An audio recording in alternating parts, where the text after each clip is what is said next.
Yo, yo, yo, what is up, YouTube boxing family? It is K right here. I'm back with another good gaming little video for y'all today, but this is like my little boxing gaming talk videos that I usually like to do. So, yeah, let's get right into it, man. Danny Swift Garcia gets called out by Mr. Terence Bug Crawford after his, good stellar performance victory against Jose Benavidez Jr., if I'm not mistaken. And yeah, Danny looked pretty sharp. He looked very, very good. Terence Crawford and his team, according to, you know, numerous, rumors that Crawford wants to fight Danny Garcia next. And I think it makes all the best sense in the world. I think Crawford and Garcia would definitely sell. The biggest issue that I have with this fight wanting to be in the works is that Terence Crawford is definitely leaving himself wide open in multiple opportunities to not want to fight Errol Spence, and I think it's like a really bad look on his behalf. I don't I don't think Crawford should be doing that. I think Crawford he should fight Errol Spence and then go after 154 if he really wants to, go after all the top level names and then do what he has to do. But I don't think Crawford's going to be in the sport for that much longer. He's 34 years old, heading into 35. Come next month in September. So I don't know what Bud is really thinking about doing about staying in boxing for quite some time because I don't think his body's going to take it any much longer at 130 or at 154. But even if he stays at 147, he has a lot of dangerous opposition coming to him. You got Jerron Ennis, you have Virgil Ortiz, you have Rashidi Ellis, you have all those guys that are going to be up there, and I just don't think everything that you see now with Crawford's career is really going to get any better.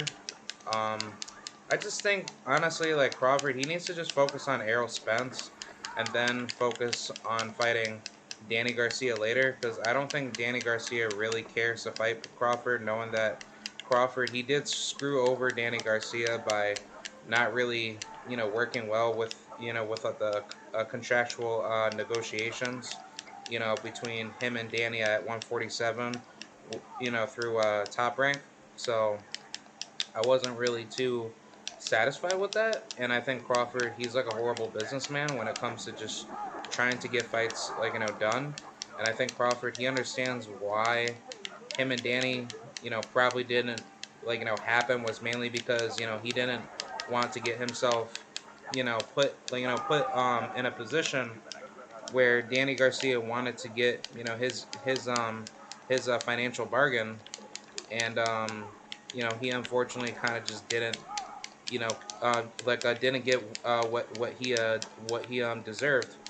So Terence Crawford, he's kind of in like a really bad position right now because Crawford, he's promotionally homeless, so he doesn't really have too much of a promotional leaning to do what he wants to do. I think what Crawford should really end up doing is that he really needs to start looking at getting the Errol Spence fight done, because Errol Spence, he's really trying to just get the fight made so that way everything can be hand to hand set for his journey to 154. Um, Errol Spence, he's obviously 32 years old, so everything in his career is definitely set in stone.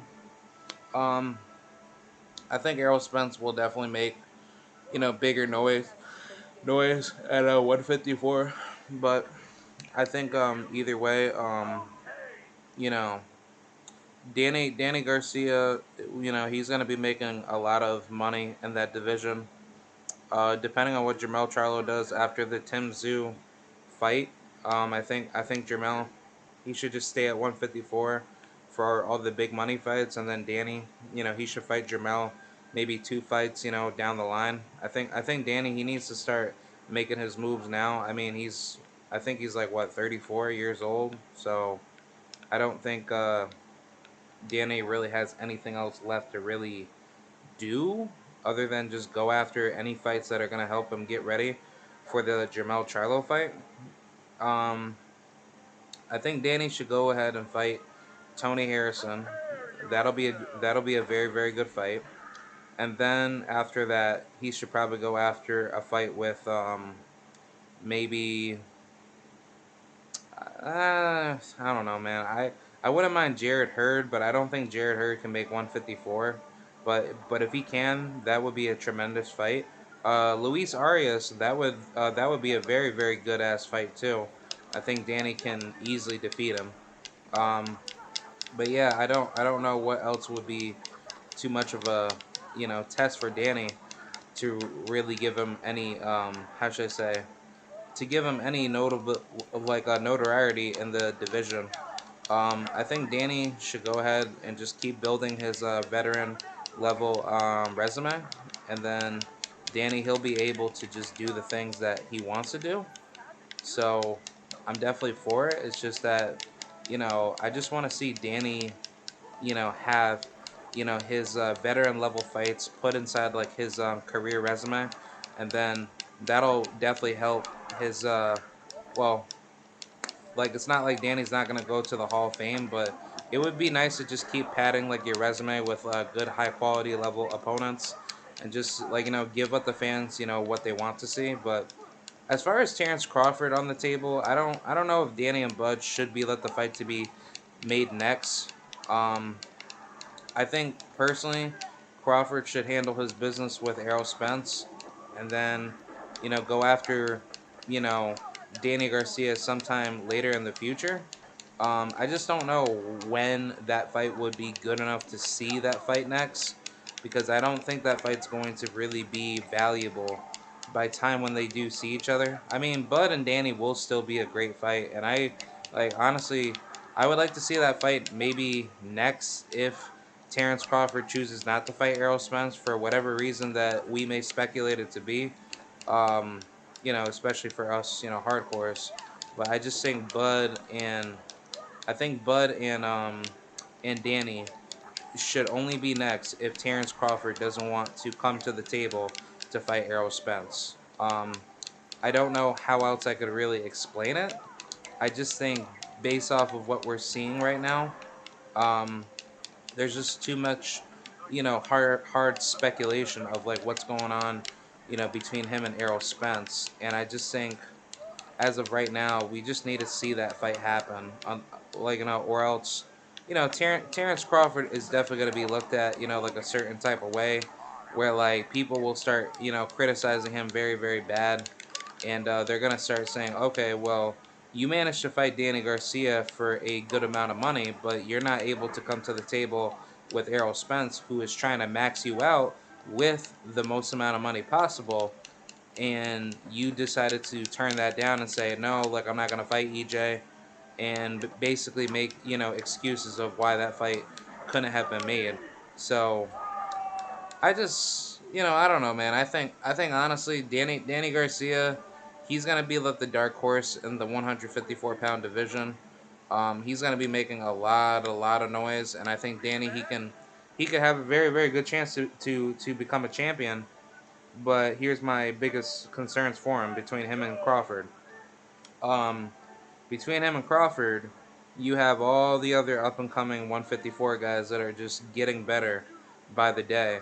You have guys like Xander Zayas, Sebastian Fundora, which I don't think he's good, but he could definitely make a lot of noise.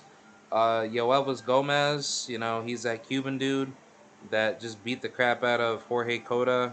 So, I mean, there's like a lot of great competition out there. And I think between Danny and Bud, they should go ahead and fight each other next. Or if that can't happen, I think Danny versus Keith Thurman, that's a great ass fight to make, because I don't think Keith Thurman is really comfortable making 147 anymore.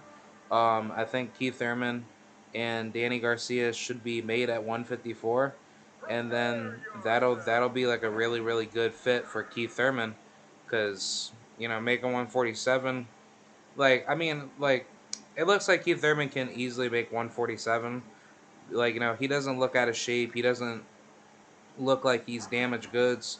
But I think for Keith Thurman's career and legacy, it's better to finish up what he should have done at 147, and then move up to 54 if if you wanted to. But honestly, I think at this point, Keith Thurman should probably just end his career at 154.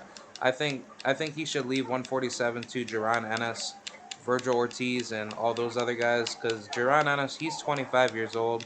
He just recently turned 25. So I think Boots, he should just take over the division as soon as Errol, can't get the fight with Terence Crawford. And then on top of that, I think Errol Spence, he should probably go after the WBO vacancy belt if Terence Crawford doesn't want to fight Errol Spence, and then that should leave the doors wide open for Errol Spence to become, undisputed. So I think Errol Spence, as of right now, he's basically waiting for the right opportunity to see what Terence Crawford is going to do next. Because if Terence Crawford doesn't want to make this fight, which I don't think he will, because I think Terence Crawford, he's a pussy, and I don't think he's I don't think he's very confident in his skill set to actually want to fight Errol Spence. But I just think based off of what we're seeing right now, it's just like Crawford. He's he's obviously shown that he doesn't want to fight Errol Spence. He has all this energy to say that he does want to make the fight, but I just don't see it happening, man. I don't see Crawford doing the things that he would normally do to get a fight done. He didn't have any problem making the fight with Sean Porter, but I just think honestly, man, like everything that we're seeing right now, it's just clearly showing that Crawford, he has trust issues with himself, where he doesn't want to fight Errol Spence. And I mean, I think out of all the fights in the welterweight division, dude, like why the fuck can I not, you know, okay, yeah, multiverses is kind of stupid, but out of everything in the welterweight division, I don't think Crawford is confident enough in his abilities to beat Errol Spence. Because if he does not fight EJ, then there's obviously some managerial issues for that fight not being put in the right position.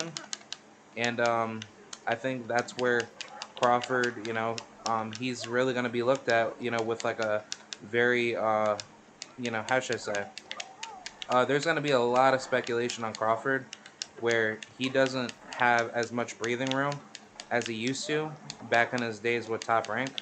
So I just don't see Crawford really being confident in his abilities to have that fight or have his career be, absolutely respected. Um, I just think based off of what we see right now, um, Crawford is really in a bad position, and I don't know how else I could really put it. But I think right now, Danny Garcia, he would be a good secondary option if him and Crawford were to fight next. Oh my God! Wow, fuck that shit. But yeah, I think Crawford and Danny Garcia, that's an amazing fight to be made. Um, if Crawford don't want the smoke with Errol Spence, I think Errol Spence will be in that position where um, I think Errol Spence will be in a better position if Terence Crawford does end up moving up to 154 to fight Danny, and I think that's a good move because even though to us fans we'll consider that to be like a duck for most of us because you don't want to go after undisputed with Errol Spence, but you're willing to fight Danny Garcia, who's not a champion. But on top of that, you obviously know that going into 154 you don't really have that much breathing room to really do what you want to do in the division. You would have to wait for Jamel Charlo and Tim Tszyu to finish their business, and then you could use your WBO elevation status to fight, the winner between Jamel and Tim Tszyu. But I'm pretty sure Jamel, he's probably going to move up. I don't see Jamel really staying at 154. But then again, I think what Jamel Charlo is going to do, he's going to stay there until Errol Spence moves up, and I think it would be best to apply pressure to Terence Crawford to make the Errol Spence fight. But if he don't want to fight EJ, then he should fight Danny Garcia. So I think this is a good checkers move to show, or basically this is a good chess move for Terence Crawford to do, because even though it's gonna create some major backlash between him and Errol Spence, the problem is just that him and Errol Spence will be viewed as like the biggest fight in boxing that was never to be made at all, and all the idiots that support Terence Crawford will end up calling this to be not a duck, but it's more like a different direction. And they'll make up all the weirdest excuses to say why him and EJ couldn't get it going and blah blah blah. They're gonna try to say EJ was asking for too much money, and they're gonna come up with like their idiotic perspectives on how they speculate it. But at the end of the day, I don't really care. I think Crawford's career is basically you know like it's heavily it's going to be heavily reviewed with a tough microscope over it. So he's not going to have as much breathing room going into 154, and there's going to be a lot of questions that need to be answered for why Crawford decided not to not to go for undisputed to fight Errol Spence. And if he chooses to fight Danny Garcia next, it's not a bad fight. But then again, all the hardcore fans are going to say, why didn't you fight Errol Spence? Because you obviously know, or you knew that fighting Errol Spence would have been your biggest money fight. But you versus Danny Garcia with no pay per view, I wouldn't really think like the fight would be on pay per view, but still, it's just like that fight of its own right would probably not really make that much money. But then again, it would be that would be a possible pay per view sell, because Danny Garcia, he is a big name, and I think you know Terence Crawford and Danny Garcia would sell. I mean, if you did it out in Vegas or if you did it out in New York City again, especially at the Barclays Center, Danny Garcia has major fans out in the Barclays. But I actually wouldn't mind to see this fight out in Vegas. I think Danny versus Crawford would be a really good Mega Millions type of fight. Um, I just think based off of what's going on right now, um, Danny and Crawford should only be made next if Crawford doesn't want any Errol Spence, problems.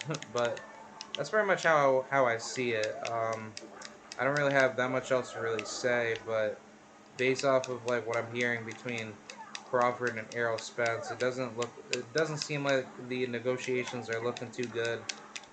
It actually really does look like that Crawford, he's really in a bad spot, and he's really making this harder than for what it really has to be.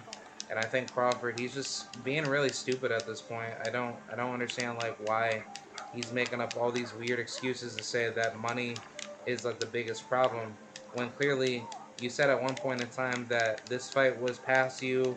It's not about like the money, blah blah blah. So either way, like I think it's mainly just due to Errol Spence, being such a bad threat for Crawford in terms of fighting style. Otherwise, him and Crawford should have been fought like 4 years ago when they were in their like absolute primes. But knowing that Errol Spence, he's probably gonna be like the type of fighter where he's not going to give Crawford, the type of style that Crawford would expect out of him. So I just think based off of what we see out of Terence Crawford now, Errol Spence is going to expose that, and he's not going to give Crawford that much breathing room, especially at his particular level. So yeah, that's pretty much it, man. I just figured that I'd talk about that, and yeah, that's pretty much it. I'll be talking about the Regis Prograis Jose Zepeda fight that's gonna come up. So I'll see you guys later. Peace out. Be sure to like, rate, comment, subscribe. And this is K Wrestling 435. I'll see you next time. Bye.